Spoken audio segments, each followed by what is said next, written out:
when I did my hammer restoration or refurbish, I didn't really restore it, I refurbished it. And this is a vintage Collar's hammer that I purchased several years ago on eBay. And this was a Sears Roebuck Collar's hammer. And I did the restoration, did a video on it. I'll leave a link to that somewheres around there. Anyway,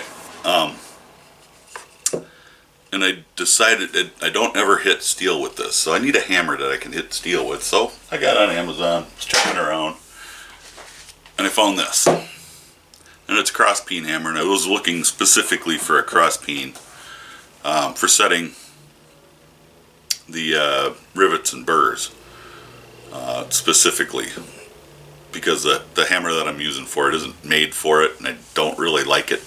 It's kind of light. This is a little heavier hammer. I think it's a 10 ounce maybe. I'll get a scale out here and I'll weigh them and stuff, but eventually. So I got this one. It's an Intertool. Got it on Amazon. It was like 13 bucks. It was pretty inexpensive, and I think it'll work fine for what I want it for.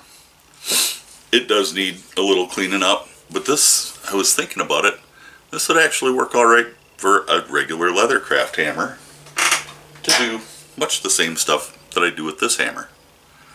So I thought, you know what? I bet there's other hammers out there. So this one came up in a search too. This is a cobbler's hammer, or a shoemaker's hammer. And I thought, it'd be kind of cool. Maybe we'll do not so much a review, because this was not a very expensive hammer. 17 bucks. C.S. Osborne has some hammers similar to what I use. They're kind of spendy though. They're like almost 60 bucks. So I don't need to buy one. I already have one. But I wanted to find some options, maybe for you folks that are on a budget. You can't just take this out of the box and use it. It's got some rust on there. The face is rough. The handle is a pretty loose fit. This is unacceptable. So there's two ways we can fix the handle. Well, we need to fix the handle. We need to fix that problem. We need to polish up the face. This end has some sharp edges. I do use this end on my hammer, so we need to fix that problem. But I thought, what better thing to do on a YouTube channel that's about doing stuff than to fix some of this kind of stuff. So I picked up this one too, same price I believe, and it is also a shoemaker's hammer. And you can see this one has an angle to the head. Now, shoemakers have an anvil that they usually work off of, so that angle is perfect for that anvil. This is a little nicer, that the handle is solid in there, but it's rather small. I have big hands, and it's rather small for my big hands, so we'll do something about that. Probably make some kind of a handle wrap on there. But really, it's not bad. It feels pretty good. The face needs a little work. This end needs a little work.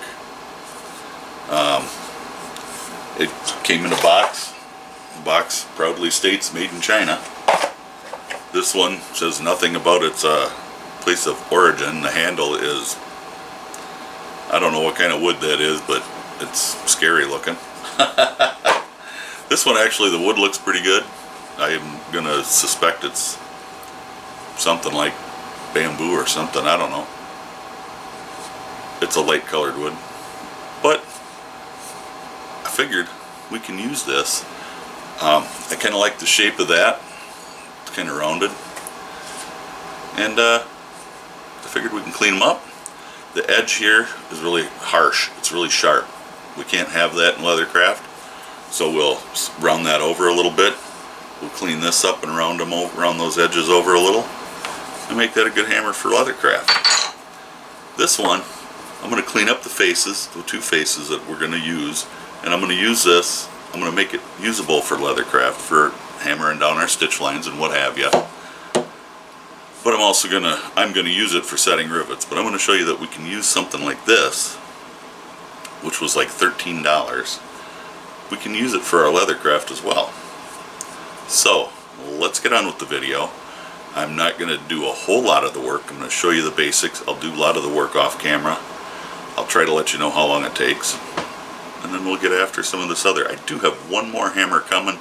It's on a slow boat from China apparently. So when that gets here, we'll do that one too. I may make 3 videos out of this. We'll see.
This is a well-worn 220.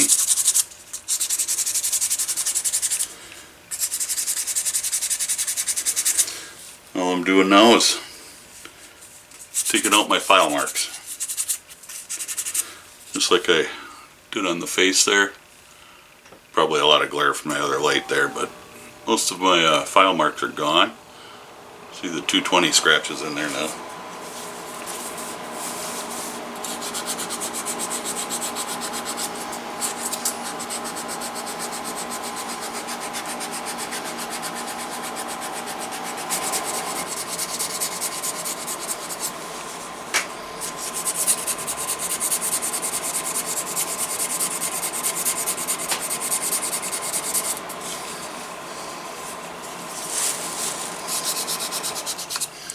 Now, I didn't take the time to get every little file scratch out of here.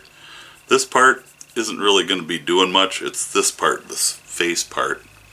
It's rounded nicely, and that's the part that's going to be doing any kind of the work that I use. So, that's the part you want polished. This part up here doesn't really matter.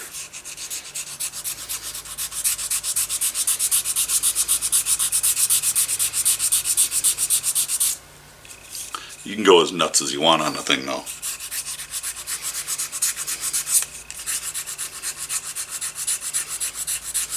I've gone down to 600 grit at this point, and it's looking really nice. I did find a couple of spots where there were still some 220 grit marks in there, so I had to take a piece of 400 and get those out and go over them again with the 600. But it's looking pretty good. There's all that's in there now is 600 grit scratches. So at this point I will usually go straight to 1000 grit. You can go to an 800 grit, but I don't know, I usually just go to 1000, and once you get to 1000 you're going to pretty much have a polished face on there. You can certainly go to the polishing wheel. I'm not going to drag mine out because it's a pain in the butt. But you can do that. You can use your Dremel with a polishing bit on it.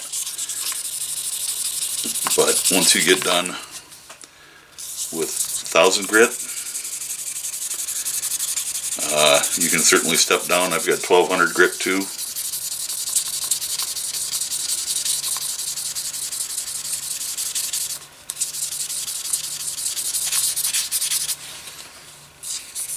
And the more care you take to get the scratches out from the previous step, at each step, the better things are going to turn out in the end, and the faster each subsequent step goes.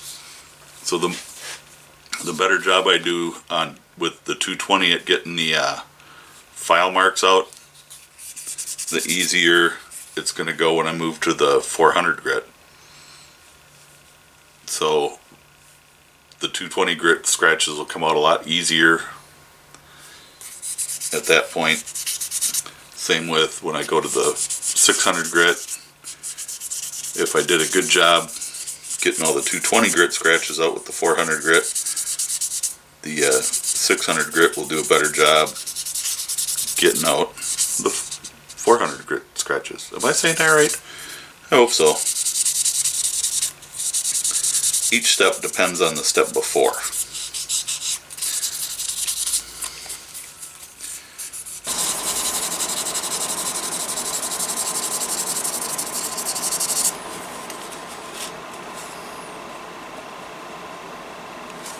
I think that's looking pretty darn good.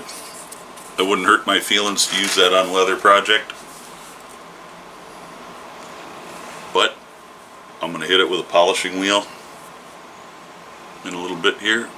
We'll see how it looks after that. Well, that's it for the Intertool hammer. Got the faces beautifully polished, as is the peening end, the cross peen end.